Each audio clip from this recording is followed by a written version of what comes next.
So I'm going to do a series of videos on back rehabilitation, and these are based on my book by the same title, The Complete Guide to Back Rehabilitation. And the first part we're going to deal with is from chapter 1, and in chapter 1 we're looking at how the spine works, which is all about anatomy and structure of the spine. In subsequent posts we'll then go on to look at the stability mechanisms of the spines, and then different types of exercise, different types of treatment. So let's start off looking at the structure of the spine itself. So the spine is a chain of bones, essentially. So we've got a series of bones, and these are divided up into regions. So the region which is at the neck is called the cervical spine. The region here, which is where we have the rib cage, is called the thoracic spine. And then the area which we're more concerned with, because it tends to be the one that gives a lot of back pain, is the lower spine, or the lumbar region. You can see that the lumbar region sort of butts onto the tailbone, which is the sacrum and coccyx, and this attaches in turn to the pelvis.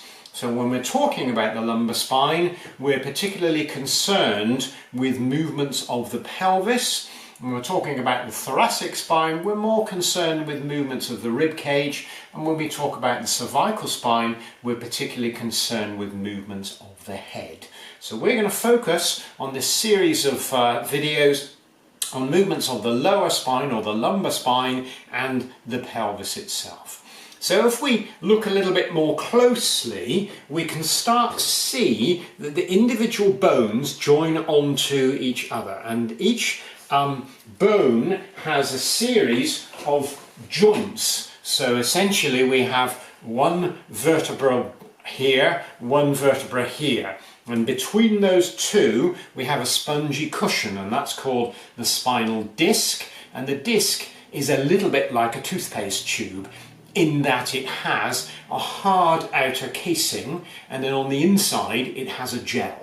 And that structure does two things. It allows us to spring, to absorb shock. So as we're walking and crunching along on our heels, the spinal bones are coming together, and the gel within the disc can absorb some of that pressure. But what can also happen is, as we bend and stretch the spine, the orientation of the bones changes slightly, and so the gel acts a little bit like a ball bearing, so it allows us to move forwards and back.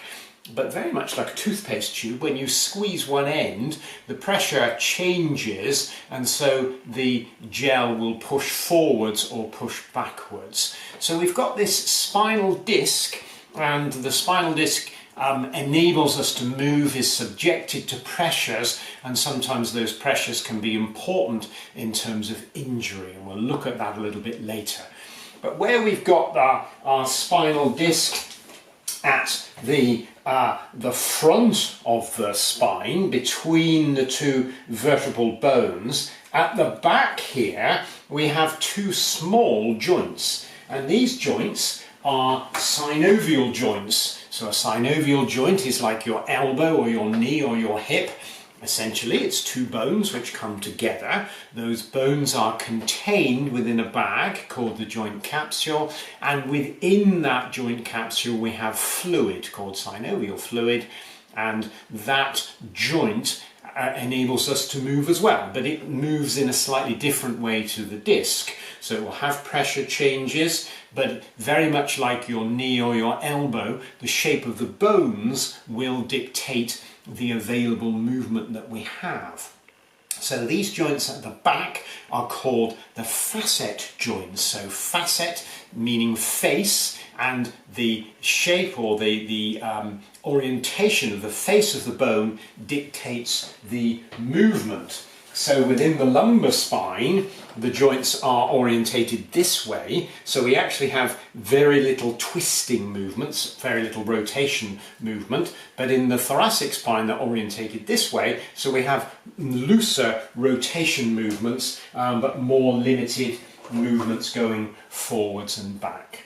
So we have then two spinal bones, and those two spinal bones are joined together and they form a lumbar segment. At the front we have the spinal disc, and at the back we have two small synovial joints called the facet joints, and those joints enable us to move, and they're protected. So they're protected by ligaments which come from the front and the back of the spine. So we have the anterior longitudinal ligament, so in other words it's at the front and it's long. We have the posterior longitudinal ligament, and then we have ligaments which are between the spinous processes, so the interspinous ligament, and then we have a ligament which is on top of the spinous processes, which is called the supraspinous ligament.